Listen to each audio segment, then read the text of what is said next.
In today's episode, we'll be talking about planning for the future. Planning for the future. I've been privileged and opportune to talk to a lot of young people across different cities of the country. I've interacted with a lot of youth, a lot of teenagers. When I ask them questions about their lives, about their success, about what they want to do in life, what I get all the time is that they all want to be successful. They're all desirous of good things. They're all desirous of great things. They're all desirous of living a good life. They want to make their mark in life. They want to have a positive impact on their generation. How many of us here want to be successful? All the hands are up. Beautiful. How many of us here want to do great things? How many of you here want to be wealthy? Put your hands together for yourselves.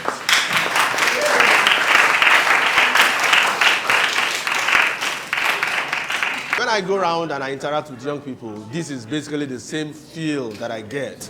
Everybody wants to be successful, everybody wants to be great, everybody wants a bright future, a beautiful life, and all that. But something I must tell you, which is the truth, although it's not something that you may all like, is that things like this do not happen automatically. It's not going to drop on your laps like apples or like oranges. You're not just going to wake up and see yourself becoming successful.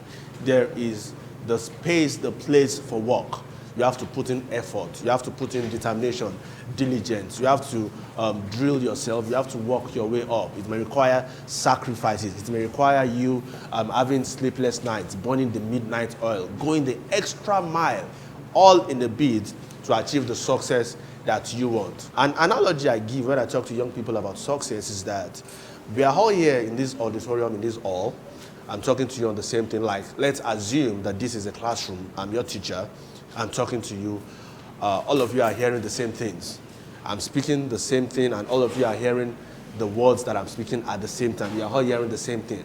And we are having exams later in the day. I set my questions. I give you the papers. You all write the exams. Your questions are all going to be the same. You're all going to write the same exams. So you are hearing the same lecture. You are writing the same exams. But by the time the results are going to come out, are you all going to have the same results? No. I can't hear you. Are you all going to have the same results? No. Because between the lectures and the exams, we all do different things. That's my own story. Some people will be reading, some people will be playing, some people will be on video games, some people will be watching television.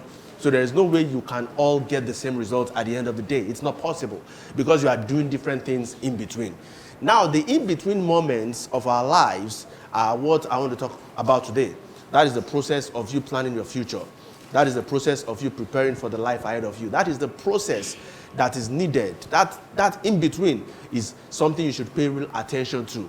Because between where you are now and where you want to be in the future, between here and there, that in-between process is very, very important. Teenage years involve a lot of learning about yourself, what you like or what you don't like, your passion. You start playing with a lot of thoughts in your heads. You start thinking of what you want to do, what you want to become in future, what direction you want to go with your life. And the truth must be told that this facet of your life is very important, and it can be difficult because some people are so overwhelmed by all the thoughts and plans of who I want to become, what I want to do, that at the end of the day, they become paralyzed and they don't even do anything at all. This is a very critical stage of your life. When you're planning for your future, when you are thinking about what you want to do, when you're thinking about the career path you want to pursue, when you're thinking about the direction you want to go. And you should be careful that you don't get overwhelmed so that your thought processes does not become muddled up so much that at the end of the day, you just throw up your hands in hair and like, this thing, the stress is even too much. It has gotten to that point for some people that they got to that point and they are like, no, this overthinking is too much. Let me just take it easy. But you should be careful. So I'll give you simple things that you can do at this age of your life and at this stage of your life that can help you in planning properly for the future. The first thing I'll talk about is that you should have a goal. You should have a goal. That's number one. To plan properly for your future, for the future ahead of you, for the future that you desire, for the future that you envisage, for the future that you dream of, that you want, you should have a goal. Who do I want to become? What do I want to become? Have a goal as regards the university, the choice of university you want to attend. whatever university you want to go, have a goal already that this is my plan for my higher institution. Have a goal for the things you want to do. Have a goal for your career path. The second thing I'll talk about is that you should write everything down. Whatever your plans are, whatever your dreams are, whatever your hopes and aspirations are, write them down. It's a very important factor so that over time you can always refresh your memories by going back again and again, time and again, to look at what you've written down so that you don't lose track. I can just keep the thoughts in my head that, okay, this is what I want to do, this is what I want to do. But as I'm growing up, other things will happen that I may get distracted and I might forget about what I want to do. But if I've written it down, every now and then, every once and again, I will go back. Oh, this is my plan for my life. Am I still on track? I must not deviate. I must get things right. This is what I want to do. Hope I'm still on the right track. The third thing I want to talk about is that you should invest in yourself. That cannot be overemphasized. You should invest in yourself. What you are doing now, seated here, having an interaction with me, is an investment in yourself. It's an investment in your future. Look at things that will add value to you. The internet is there for you. Apart from just watching entertainment stuff on the internet, apart from just making yourself happy and just smiling, and look at what you can learn that will be have a positive effect on your life, that will be an added advantage to you, that will be a plus to you in life. Invest in yourself. In the area of study, you are spending hours burning the midnight oil, reading, preparing for an exam, listening to things that can be helpful, reading materials online on how you can be better students, how you can be better teenagers, how you can be better people, how you can live better lives, how you can be successful. Those are things that you need to do. You should invest in yourself. The fourth thing I want to talk about is that you should never stop learning. There is no end to learning. Learning is not all about you being in school, learning about your books. Life is learning. We are interacting now. You're learning. I'm also learning from you. I've learned a lot of things in the few minutes that we've been here together. By the time you graduate and you meet other people, learn. Never stop learning. Learn from people, learn from your parents, the good attributes, learn from society, learn from mentors, people that are doing well, that are successful, that you can see, that you can't even see. Their information is online.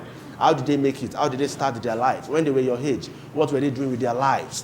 What were the challenges they had? How did they overcome all these challenges? How did they get to where they are today? You should never stop learning. The fifth thing I'll talk about is that you should prioritize your mental health.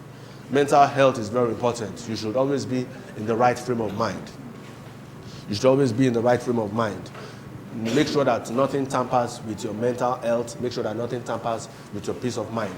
Distractions, pressures, make sure you don't allow it to get into your way, because it will block your thinking and you won't be able to think effectively and appropriately. The next thing we'll talk about is that you should discover your hobbies and you should enjoy them. That is one of the ways you can plan for your future.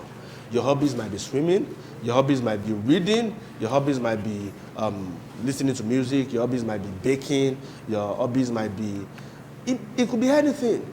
Discover your hobbies and make sure you enjoy them as you're growing up. That is part of the process in life, because it has a way it will ultimately affect your brain, your development. You should not be uptight all the time. All work and no play makes Jack a what?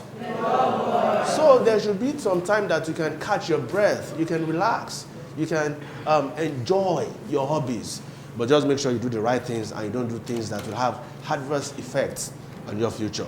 And the next thing we'll talk about is that thinking ahead, you should always think ahead. That's the final thing. In planning for your future, you should always think ahead.